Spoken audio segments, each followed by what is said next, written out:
আমাদের দিদিভাইয়ের হেসেলে হচ্ছে আজকে ঝিঙে দিয়ে আলু দিয়ে পাতলা করে মাছের ঝোল।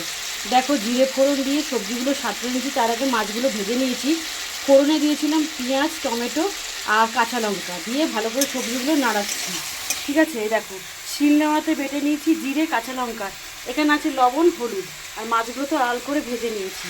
ঠিক আছে, তোমরাও কিন্তু এরকম যেদিনকে শরীর ভালো থাকবে না, হালকা পাতলা খেতে ইচ্ছে করবে, সেই এইভাবে মাছের ঝোল বানিয়ে খাবে। আমি এক হাতে ভিডিও করছি, এক হাতে তোমাদের দেখাচ্ছি, কত সুন্দর লাগছে দেখতে দেখো।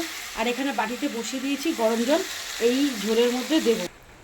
এই দেখো বন্ধুরা, আমার গাছের কাঁঠালের দানা, এই দেখো এগুলো কিছুটা বর্ষা তো ড্যাম পড়ে গেছে, আর এই দেখো সবাই এসে নিয়ে নিয়ে যাচ্ছে। এগুলো আমরা খাচ্ছি মাছের ঝোল বা ভাজা বা কোনো কাঁঠালের দানা দিয়ে যে কোনো রেসিপি খাচ্ছি।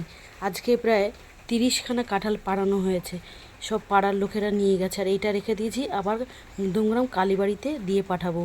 যেহেতু রথ আসছে, রথের সময় এখন মানে আমাদের জগন্নাথকে দিতে পারবে, আর সব রকম ঠাকুর আছে ওখানে, ভালো হবে। বাইরে তো বৃষ্টি পড়ছে, দেখেছো বৃষ্টি বৃষ্টি ওয়েদার বন্ধুরা, কি করবে, এটা তো তোমাদের দাদাভাই আসলে দিয়ে আসবে। আর আমি রান্না বসিয়ে দিয়েছি, দেখো বন্ধুরা, আমি এই বাটা মশলাটা দিয়ে দিয়েছি।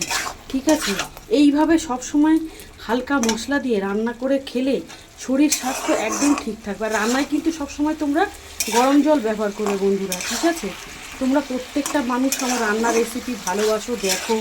ঠিক আছে, তোমাদেরকে অসংখ্য ধন্যবাদ জানাই। আর আমার শরীর একদম ভালো থাকে না, আজকে এটা কালকে ওটা, গ্যাস অম্বলের প্রবলেম প্রচণ্ড পরিমাণে বেড়ে যাচ্ছে, ডাক্তার দেখাবো। ঠিক আছে, এখন বর্ষার সিজন তো সবসময় হালকা পাতলা খাওয়া উচিত।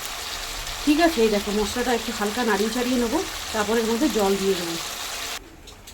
দেখো বন্ধুরা, আমি জল দিয়ে দিচ্ছি, গরম জল, এটা ফোটার অপেক্ষায়, আমি ফুটবো, তারপরে কিন্তু মাছের ঝোলটা দেবো। দেখে বুঝতেই পারছো কাঁচা লঙ্কার রান্না, এখানে কিন্তু শুকনো লঙ্কার গুঁড়ো পড়েনি। দেখেছো বন্ধুরা, শরীর স্বাস্থ্য ঠিক রাখতে হবে।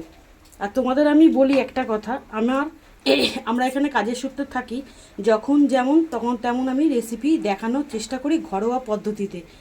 কেমন লাগে কমেন্ট করে জানাবে। ঠিক আছে, এখন থেকে নাচের ভিডিও বন্ধ থাকবে, রান্নার রেসিপি তোমাদের মধ্যে আসবে।